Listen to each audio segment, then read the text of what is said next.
शुगलिका के दे इलाके आके कल्ला मोटरसाइकिल वाह आज तो मैं गुंडा टैक्स गिनसा है काना आहा हेलो हेलो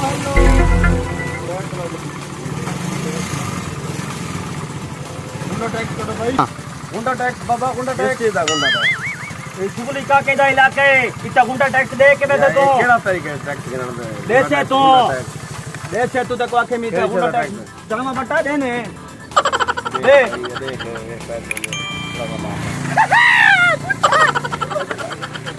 रीडा तुम्हारी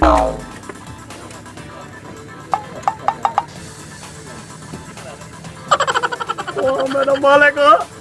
आज तो बात उतर लगी है वो चुगली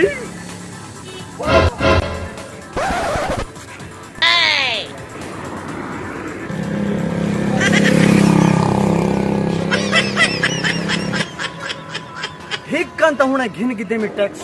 बिया हुने आधा पाए हुने घिनसाई थई टैक्स घिनसाई थई इना करके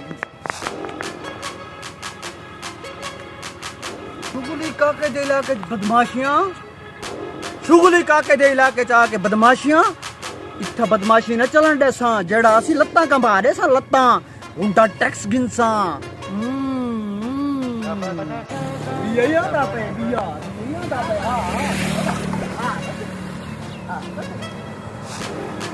बाबा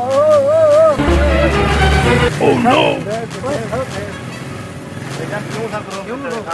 शादी क्यों रोकी थी शुगलिका के दा इलाके ते को नहीं पता गुंडा टैक्स चलसी गुंडा टैक्स इथा गुंडा टैक्स भाईजान थोड़ा तमीज ना लाओ शुगलिका का ते को नहीं पता भाईजान क्या मतलब है मैं तो ओए बकवास नहीं है हां टैक्स का दिखा केड़ी शादी टैक्स शुगलिका के दा इलाके टैक्स गिनसा मैं था कौन थी ना तू मैं शुगलिका का तू नहीं जान रहा को मैं तेरे जान पे थोड़ा ऐसा ला ठीक है ना ऐसा नहीं तू आराम कर ऐसा ला मेरे ना गुंडा टैक्स गिनसा मैं मासी ना तू ले नहीं बता सामा करा पुलिस को फोन करना पुलिस को फोन करेगा नहीं तेरा इंदा नहीं है यगु आवे ना तमीज को जी कितना दे सो कितना महीना नहीं गुंडा टैक्स दे के बस शुगलिका के दा इलाके यार चाबी क्यों चाबी ले कर यार क्या मतलब है मार रहे समय तो